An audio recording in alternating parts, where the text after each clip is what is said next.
पढ़ा रहे हैं, अगर हम एसएसटी के टीचर हैं, साइंस के हैं, मैथ में, क्या इन चीजों को उधर हम कैसे एप्लीकेबल करेंगे, उसमें क्रिएटिविटी कैसे लाई जाए। वो क्रिएटिविटी तभी आएगी जब हमें मास्टरी होगी सब्जेक्ट में। अगर हम उर्दू पढ़ा रहे हैं, उर्दू में अगर हमें नॉलेज नहीं है अच्छी से, तो हमारी यहाँ की ट्रेनिंग आपकी उस चीज को प्रैक्टिकली वहां पर एप्लीकेबल नहीं कर पाएगी। ईएलओ हम जब पढ़ाते थे, हम ये बिलीव कर लेते थे कि बच्चे को समझ आ गई है। 2016 में एनसीईआरटी ने हमारी इस कंट्री के अंदर कुछ एग्जाम करवाए अलग अलग स्कूल्स में। आपने भी देखा होगा कई ऐसे एग्जाम हुए भी हैं स्कूल्स में। तो ये बच्चों के बेसिक इंफॉर्मेशन को देखा गया, बेसिक नॉलेज को देखा गया, तो लेकिन लास्ट में ये पाया कि कहीं ना कहीं बच्चों में कमजोरियां हैं। उसका नतीजा वो ऐसा क्यों हुआ? वो इसलिए हुआ क्योंकि हम टीचर एक्सपेक्ट कर लेते थे कि बच्चे को समझ आ गई है। फिर एनसीईआरटी ने इन चीजों को लाया, लर्निंग आउटकम्स को लाया। और लर्निंग आउटकम्स अभी हम अगर मीनिंग्स पे जाएं तो इसका मतलब हुआ कि जब हम टीच कर चुके हैं उसके बाद क्या रिजल्ट आएगा। हमारा मीनिंग्स में जाएंगे, आप वीडियो सुनेंगे कहीं तो यही आएगा। लेकिन जो आज मैं आपको सेशन देने जा रहा हूं, मुजफ्फर सर से जैसे मेरी बात हुई कल, फिर इसका पूरा जब कंटेंट हमने पढ़ा तो उसमें लगा कि लर्निंग आउटकम टीचर के लिए भी जरूरी है। मैं जो पढ़ाने जा रहा हूं, मैंने क्या टारगेट सेट किया है, मैं जो पढ़ाने जा रहा हूं, मैं उसमें क्या क्या चीज को डाल रहा हूं, और क्या क्या पूछने वाला हूं, क्या क्या करवाने वाला हूं, क्या क्या दिखाने वाला हूं। यानी जब हम पढ़ाते हैं ना, फर्स्ट हम बच्चे को अपने मुंह से बोलते हैं, बच्चा सुन के सीखता है। तो पहली बात है कि मैं अपने मुंह से बच्चे को बोल रहा हूं और बच्चा सुन रहा है। दूसरी बात, हम बच्चे को दिखा रहे हैं, बच्चे को दिखा दिया यहां से चीज। तीसरा है बच्चा उसको फिजिकली पकड़ के देखेगा। चौथा, बच्चा उस पर वर्किंग करेगा, क्या वो चीज वर्क कर रही है कि नहीं कर रही, प्रैक्टिकली उसको उसकी वर्किंग करा के दिखाएंगे। जब तक ये चीज नहीं होगी तो हमारी लर्निंग आउटकम्स कभी अच्छी नहीं हो सकती। क्या ये पॉसिबल है जो मैं इतना बोल रहा हूं, क्या ये क्लास के अंदर पॉसिबल है? समटाइम ट्रेनिंग्स में हमें लगता है कि जो हमने आपको यहां बोल दिया, क्या ये पॉसिबल है कि नहीं। तो इसीलिए आज के इस सेशन में मैं आपको एक टॉपिक यहां पर दूंगा। ये भी एनसीईआरटी ने एक टॉपिक दिया है 5th या 6th क्लास का, इलेक्ट्रिसिटी। साइंस के कुछ टॉपिक हैं जो 5th में, 6th में, 7th में, 8th में बराबर चलते हैं। उसमें इलेक्ट्रिसिटी है, लाइट है, फोर्स का है, ये बार बार ये टॉपिक्स आ रहे हैं। अगर आप देखेंगे, मैंने कोशिश की है 4th क्लास से लेके 10th क्लास तक के सभी पीपीटी को तैयार किया है घर पे, सभी टीएलएम्स को तैयार किया है। तैयार करने के लिए बाजार जाने की जरूरत नहीं पड़ी। बच्चों के कबाड़, खिलौने, टूटे हुए खिलौने, घर में प्लास्टिक की बोतलें पड़ी हुई, तो इन चीजों को जोड़ जोड़ के कुछ बनाने की कोशिश की और काफी हद तक मैं उसमें कामयाब भी हुआ।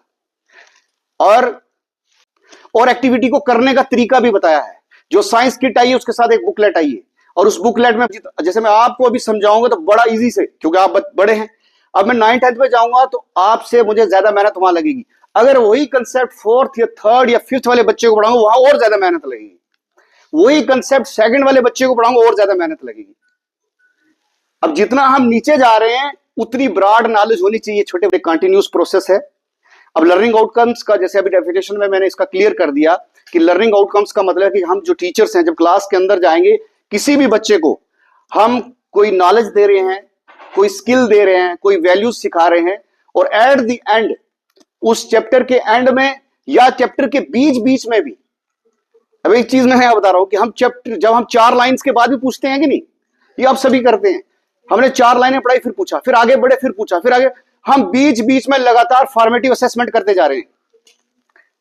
तो फिर हम एक एंड में हमने एक टारगेट सेट किया होता है। बेसिकली क्या है कि हमारा एक टीचर डायरी बनता है, ब्रेक करना है, और हर पार्ट का एक मेन उद्देश्य है, ऑब्जेक्टिव है, एक एम है, एक फोकस है हमारा उस पर। समझ में आई बात? अब इसमें अब मैं क्या करने जा रहा हूं, एक टॉपिक यहां पे लिया है जो एनसीईआरटी ने ही दिया है इलेक्ट्रिसिटी के ऊपर।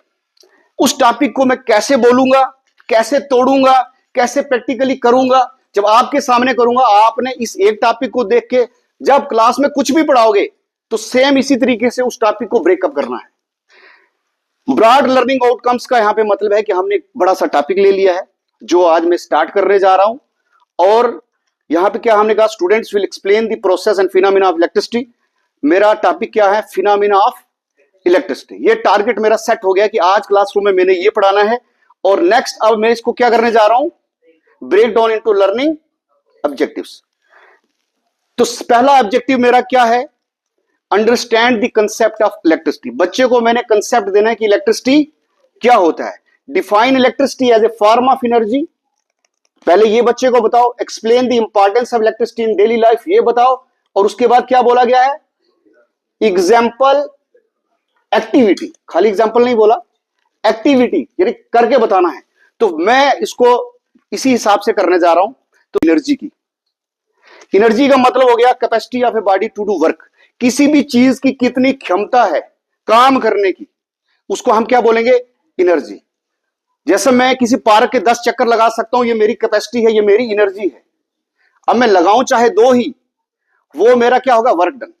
एनर्जी का मतलब हो गया किसी भी बॉडी की कितनी क्षमता है काम करने की, उसको क्या बोलेंगे, एनर्जी। तो पहला हमने जैसे यहां कहा गया कि इलेक्ट्रिसिटी को एनर्जी की भाषा में समझाइए। अब दूसरा है importance of electricity in daily life बताइए। लेकिन उससे पहले हम इलेक्ट्रिसिटी की थोड़ी कहानी सुनाएंगे बच्चे को, यहां पे इंट्रोडक्शन के तौर पे। देखो, इलेक्ट्रिसिटी का मतलब हो गया बिजली, या करंट का मतलब भी हो गया बिजली। हम आज के दौर में अपनी लाइफ को बिजली के बगैर सोच भी नहीं सकते। आती हैं और फिर हमने अपने कमरे के, हर एक कमरे के अंदर बिजली का पूरा तारों का जाल बिछाया है। उन तार के आगे हमने स्विचेस लगाए हैं, सॉकेट्स लगाए हैं, और उन स्विचेस और उन सॉकेट्स के साथ फिर घर के डिफरेंट इलेक्ट्रिकल अप्लायंसेस को जोड़ा हुआ है, और उससे हमारा काम क्या हो रहा है, आसान हो रहा है। आसान हो रहा है कि नहीं हो रहा। इसी तरीके से अगर हम ट्रांसपोर्ट सेक्शन में जाएं, ट्रांसपोर्टेशन वाली तरफ जाएं, तो हम देखते हैं कि बिजली से ट्रेन चल रही है, बसेस चल रही है, auto rickshaw, is called electricity. किसी ने बिजली देखी नहीं, लेकिन हमको पता है कि वो बिजली तारों में बहती है। फ्लो ऑफ इलेक्ट्रिसिटी का मतलब है बहना, तारों में बहना इलेक्ट्रिसिटी का, ठीक है, तारों में बहना। अब इलेक्ट्रिसिटी का जो वर्ड है, इलेक्टर मीन इलेक्ट्रॉन, सिटी मीन शहर, इलेक्ट्रॉन का शहर। हम कभी भी इलेक्ट्रिसिटी को प्रोटीसिटी नहीं बोलते। अगर प्रोटॉन फ्लो कर रहा होता तो प्रोटीसिटी बोल देते, इलेक्ट्रॉन फ्लो कर रहा है तो हम क्या बोल रहे हैं, इसको इलेक्ट्रिसिटी। इतना क्लियर हुआ। अब इतना बताने के बाद हम यहां पर, इन्होंने बोला कि एग्जाम्पल एक्टिविटी जरूर डिस्कस कीजिए।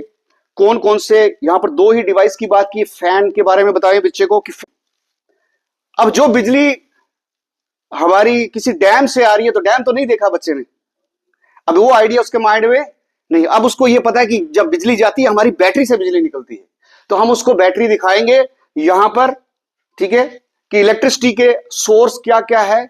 एक तो बैटरी से भी इलेक्ट्रिसिटी हमें मिल रही है, और दूसरा एक इलेक्ट्रिसिटी जो पानी से हम बना रहे हैं, वहां से यहां तक हमारे तक पहुंच रही है। अभी सिर्फ उसको बताया कि कैसे पहुंच रही है, इस पर बात नहीं कर रहे। अभी इसको 2 बड़े सोर्स बता रहे हैं कि हमारे पास एक बैटरी है, इससे भी इलेक्ट्रिसिटी हमें मिल रही है, और दूसरा जहां पानी से बिजली बन रही है, वहां से हमारे घरों तक तारों के जरिए पहुंच रही है। और एक इंटरेस्टिंग बात बताऊं कि हमने अभी पढ़ दिया, इलेक्ट्रिसिटी का मतलब है फ्लो ऑफ चार्जेस। जब चार्ज चलते हैं तो मतलब करंट आ गई। तो चार्ज हमेशा मौजूद होते हैं तारों में, लेकिन वो चलते नहीं है। उसको चलाने के लिए वो उस डैम से एक एनर्जी आएगी, एक ताकत आएगी, उस ताकत को वोल्टेज बोलते हैं। उस ताकत को क्या बोलेंगे, वोल्टेज। वो ताकत जब इस वायर को मिलेगी तो इसके अंदर के चार्ज चलेंगे, तो आगे डिस्कस करेंगे। तो यहां पर बताया कि बच्चे, यह हमारी बैटरी के जरिए आ रही है। अभी तक हमें अगर इसकी नॉलेज हो गई है, अब हम बच्चे को, और ये भी हमें बता दिया बच्चे को कि बैटरी से कौन कौन सी चीजें चल सकती हैं, और जो हमारे घर के बाहर खंबे से आने वाली बिजली जिसको एसी बोलते हैं, उससे कौन सी चीजें, अगर इतनी जानकारी हो गई है, अब हम बच्चे को इलेक्ट्रिक सर्किट के बारे में बताएंगे। सर्किट क्या होता है। देखो, ऐसे ये बड़ा भारी सा वर्ड लगता है हमें, सर्किट क्या है। तो सिंपली अब मैं आपको दिखाऊंगा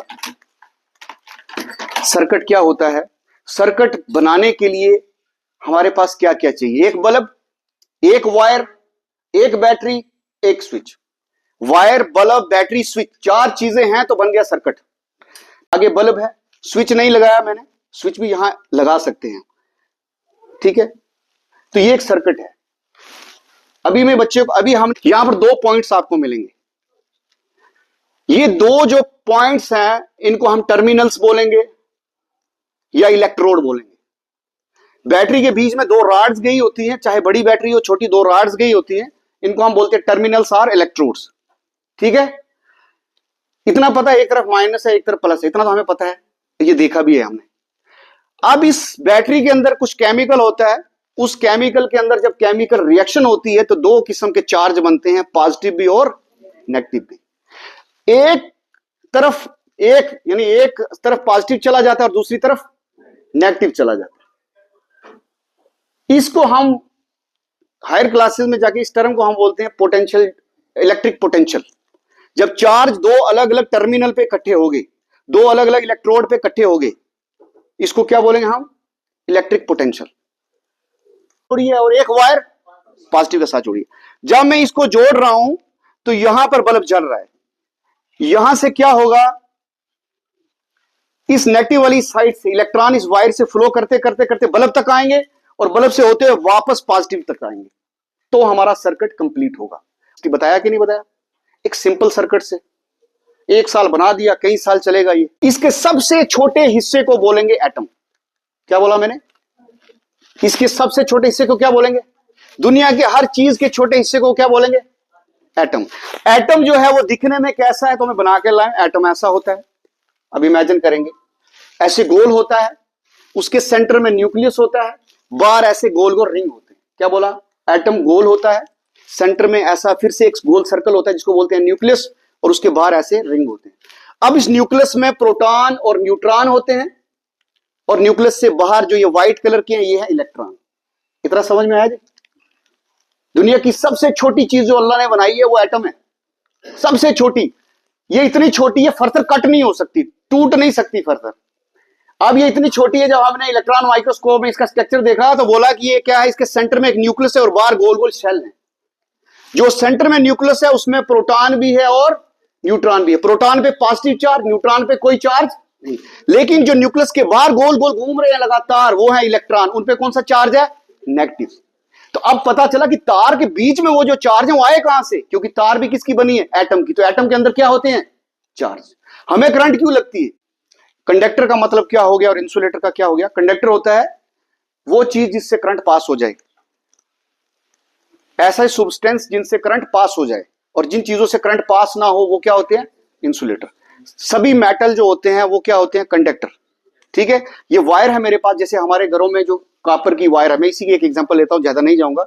ये कॉपर की वायर है, ये है कंडक्टर, इसमें से करंट पास हो जाती है, और इसके बाहर चढ़ा हुआ ये प्लास्टिक का छिलका, ये है इंसुलेटर, इससे करंट पास नहीं होती। लोहे की कील, क्या इससे करंट पास होगी कि नहीं? सर इस जॉइंट के बीच में ये मैं रखूंगा तो आप देखेंगे बल्ब जलेगा कि नहीं? जोड़ करके नहीं, जोड़ के बिल्कुल साथ जोड़ रखे, देखो जला। तो अब बच्चे को क्या बता दिया कि आयरन क्या है, इससे करंट पास होगी कि नहीं, ये गुड कंडक्टर होता है। बच्चे को नहीं पता है। सर जोड़ो, वो देखो, ठीक है, बच्चे के लिए तो बड़ी इंटरेस्टिंग चीज है। क्यों? गीली लकड़ी में क्या है? वाटर है, और वाटर के बीच में क्या है? सॉल्यूट्स हैं, सोडियम पोटेशियम है ना, उसके आयंस क्या करते हैं? एक मीडियम बन जाते हैं करंट को आगे फ्लो करने का। ठीक है सर, आप आ रब करे हो जाएगा, कोई बात नहीं, करो करो करो, डर जाएगा सर। अब लाइए धीरे धीरे इधर, अब लाइए इधर, खींचे। ये कौन सी फोर्स है? Electrostatic force. यही है स्टैटिक इलेक्ट्रिसिटी। स्टैटिक इलेक्ट्रिसिटी में हम इलेक्ट्रॉन्स को बहुत ज्यादा दूर, अपने बालों से रब किया तो बालों के इलेक्ट्रॉन इसमें आ गए, तो ये नेगेटिव चार्ज हो गया। पहले न्यूट्रल था, नेगेटिव चार्ज हो गया।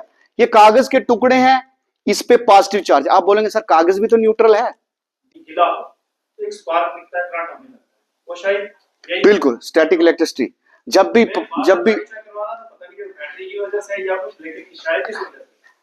ये पहले क्या होता था, जो दुनिया में बड़े बड़े चर्च होते थे ना, वो जल जाते थे इलेक्ट्रिसिटी के कारण। अब वहां पे एक राड लगाई जाती है, जब भी ऊपर से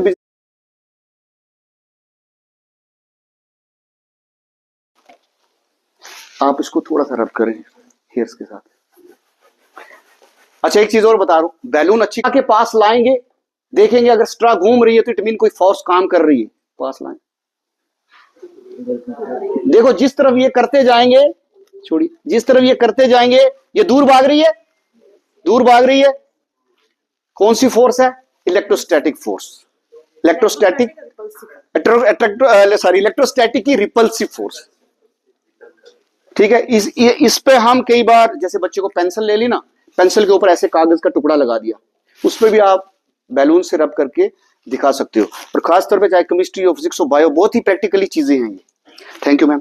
साथ में हमने क्या लिया था, एक इलेक्ट्रिसिटी का टॉपिक, उसके कंटेंट को हमने सबसे पहले तोड़ा और सबसे पहले बात की कि इलेक्ट्रिसिटी क्या होती है, उसमें रिन्यूएबल नॉन रिन्यूएबल क्या होती है, इलेक्ट्रिसिटी का मतलब क्या होता है, इलेक्ट्रिसिटी जिन चीजों से फ्लो करती है उसे कंडक्टर बोला जाता है, जिनमें नहीं फ्लो करती उसको इंसुलेटर बोला जाता है। और सर्किट को हमने देखा, सर्किट किन किन चीजों से बनता है। ओपन वही एक्टिविटीज दोबारा खुद बोलेंगे, चल मुझे बताओ कि स्टैटिक इलेक्ट्रिसिटी क्या है, किस चीज से हो सकती है। बच्चा खुद आके देखेगा, बैलून से करवाई थी। बच्चा एक्टिविटी इतनी जल्दी पिक करता है कि मैं आपको बता नहीं सकता। ये थ्योरी जितनी मर्जी हम पढ़ा लें, चाहे कोई भी हो, हर सब्जेक्ट में एक्टिविटी हो सकती है। ये कोई ना कोई एसएसटी में नहीं होगी, उर्दू में नहीं होगी।